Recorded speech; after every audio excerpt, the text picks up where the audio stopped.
Our second scrimmage of fall camp kind of ends fall camp in my mind.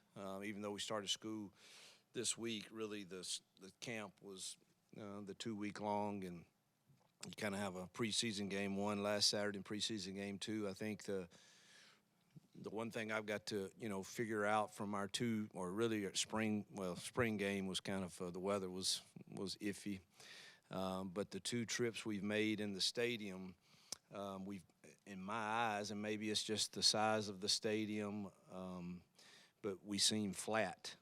And practices this week were really, really good. Y'all got to see one, and I thought the energy was good, and I didn't sense that same energy. And, boy, that's got to – and maybe it changes when the stadium's full. I don't know. But, boy, when we get a chance to go in that stadium and play, there's got to be some juice. And, again, maybe it's been a while since I've been in a stadium that size, and I'm making – but that's what kind of was on my mind. And secondly, just good God, we had SEC officials today, and I got to watch the film. I don't know if they hadn't done anything in a year, and they were flag happy. So I've got to look and see if all these holds and pass interferences and but we had the good thing, it was not any of the we had one but on field goal team, but it wasn't many procedural things or alignment. It was all, we got a hold here, or we got a block below the waist here, or we've got pass interference here, or so we got to clean those things up, because it was, you'd have a hard time today. We had some really explosive runs called back for holds, and so those are the two things that stood out to me negatively. We had one turnover that was a good play by the defense, probably a poor decision I hadn't watched the film, but from where I was standing on Peyton on the throw, and it sailed a bit on him. And so it was good to see the defense get a takeaway. That's the only turnover we had. And, boy, I thought we ran the ball well again. And I thought Shane Hooks made some really, really, really nice catches. And we got to get others to come along in that room too. Peyton and Robbie both had really solid days. It looks like Peyton was 12 for 17, 2 TDs and a pick. I don't know how many yards. And Robbie was 8 for 15 and 2 TDs. Holden was 7 for 11. So I thought, we, threw and caught it fairly well. Really, outside the penalties and us not stopping the run and just me feeling like it was kind of flat in there, I thought we got good work in, and it was a good way to end camp. And now it's time for us to get a lot of those guys out of those yellow jerseys, hopefully, and get them healthy with 2 weeks to go, and get us a game plan in that we're making sure we're not making mental errors with routes, depths of routes, understanding of landmarks that we need to be at. And I don't know how much of that there was. I know there was a couple of those, but until I watch the film, I won't know. But I know there were a few that I thought really, really hurt a play, because, the receiver's supposed to convert or something and he doesn't, and it's disaster.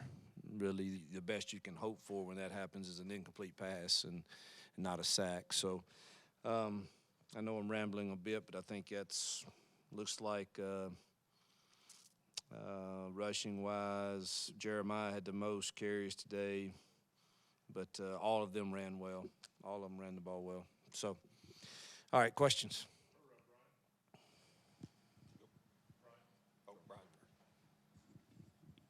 Yes, Coach. What sort of stood out about Shane Hooks today, and basically all fall? What have you liked about him? Well, he's a big target, and I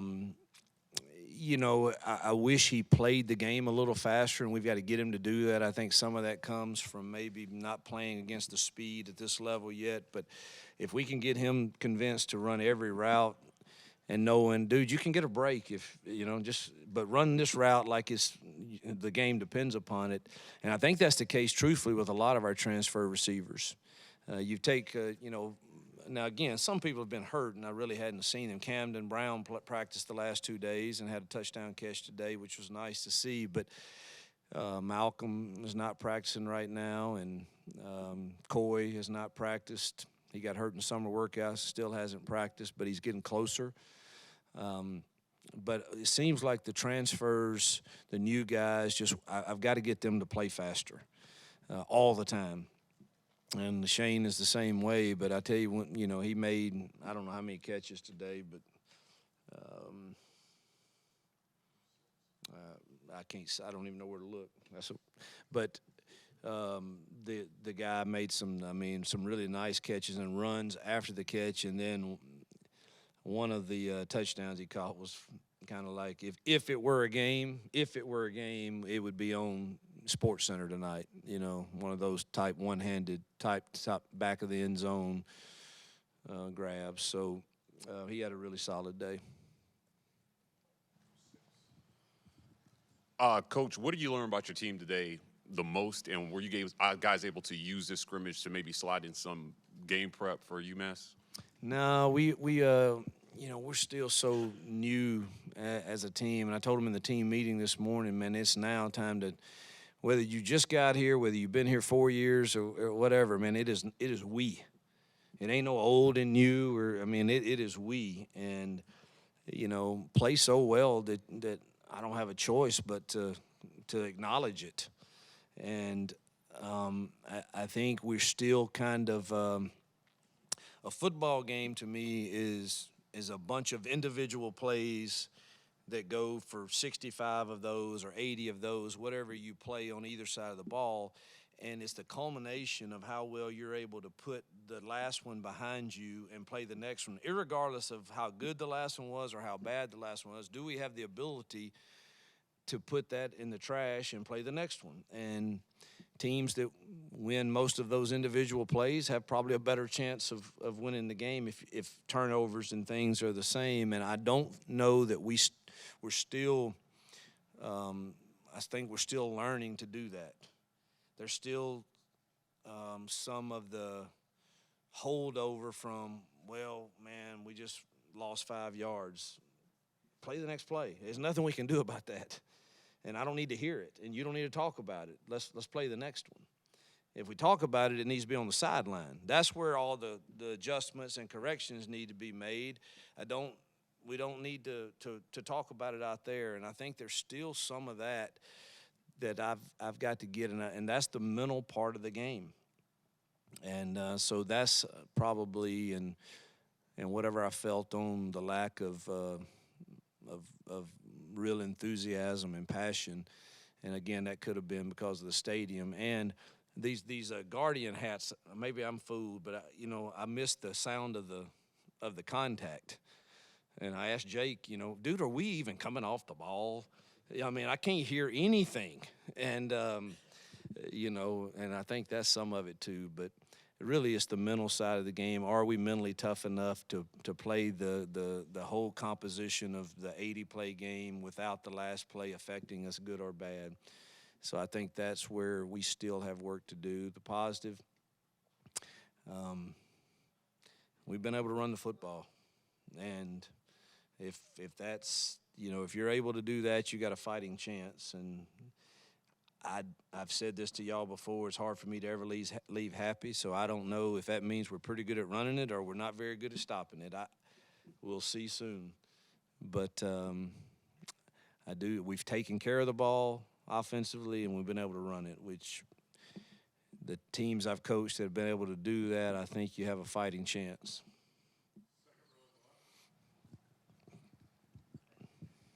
Coach, in practice on Thursday, I know you talked about kind of changing up combinations with the offensive line. There was an interesting group there. I think it was a gunner inside at left guard. What kind of are you looking for in some of these different groups on the offensive line? And did you just today? I think when you travel, you're depending on. We haven't even gone over I haven't had to abide by this 70-man travel deal in a long time, and.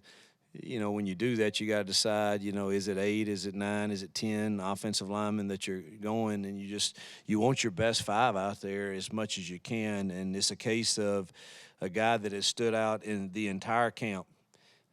His body has changed since he got here, and that he has stood out all camp is Xavier Miller too tall, and we can't keep him off the field. He's going to have to play. And so Gunner is a guy that he knows all 5 spots, and so that gives us some flexibility to maneuver around. And Gunner's played well too now, don't get me wrong. We're going to need them both.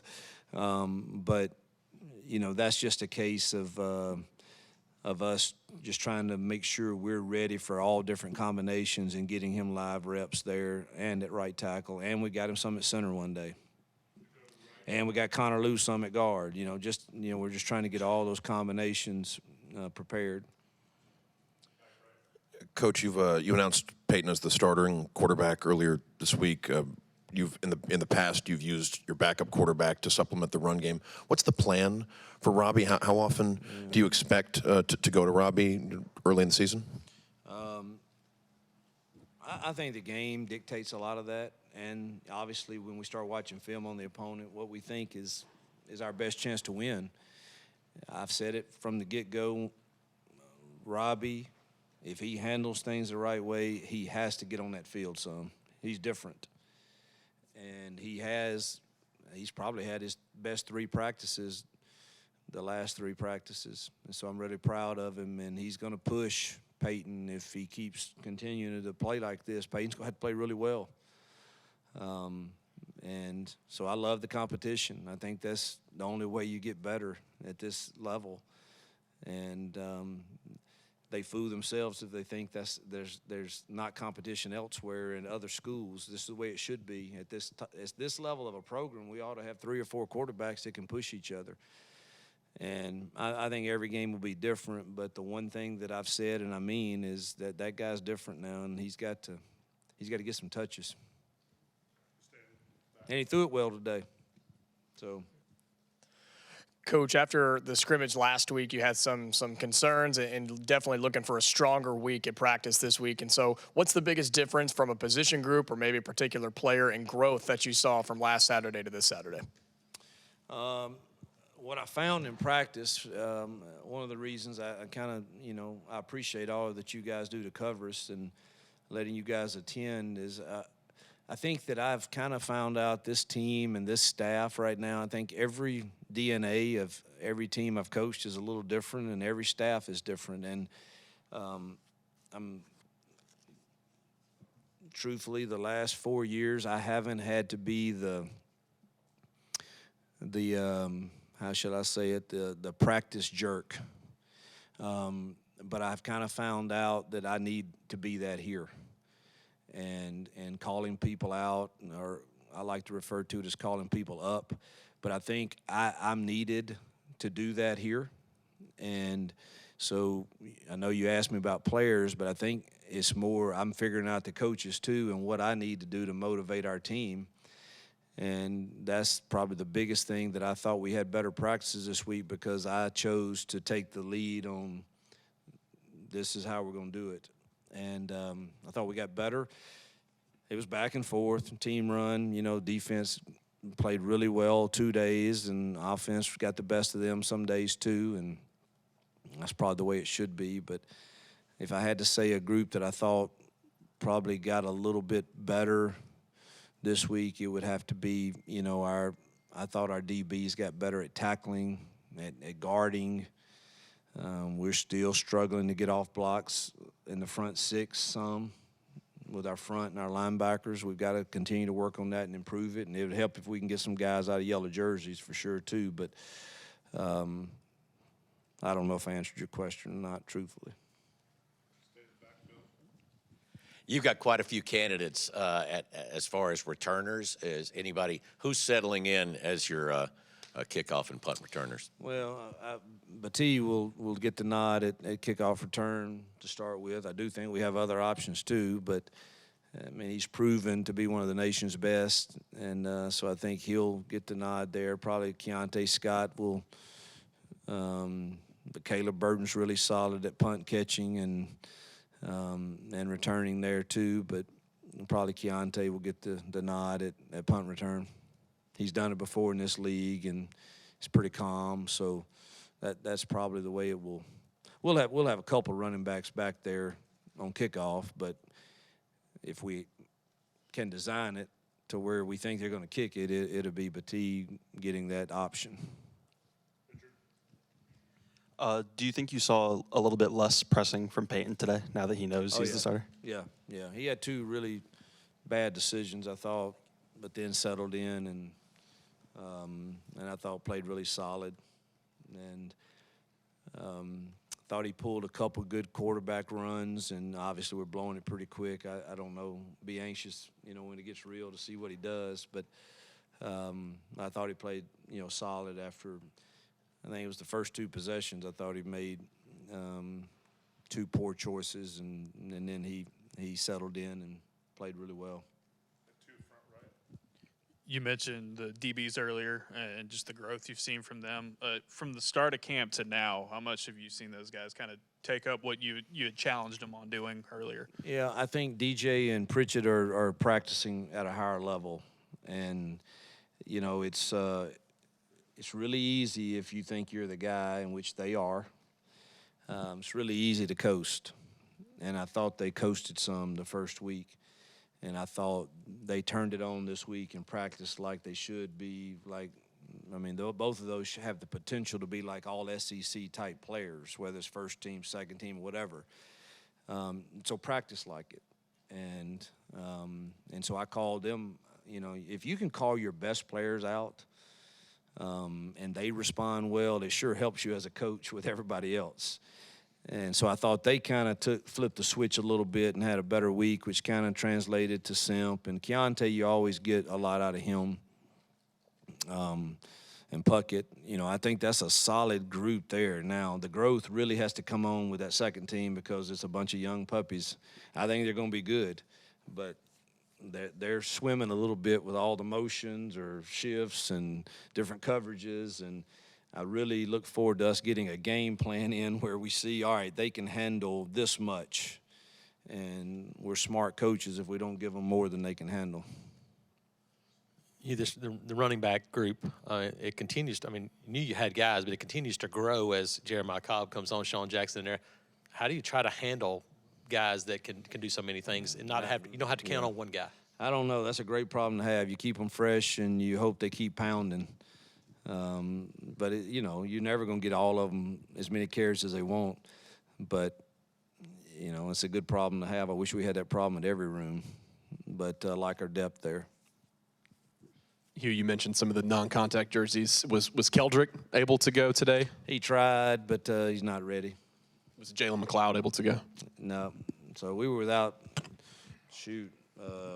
Jalen, Coy, Keldrick, Malcolm, Austin Keys,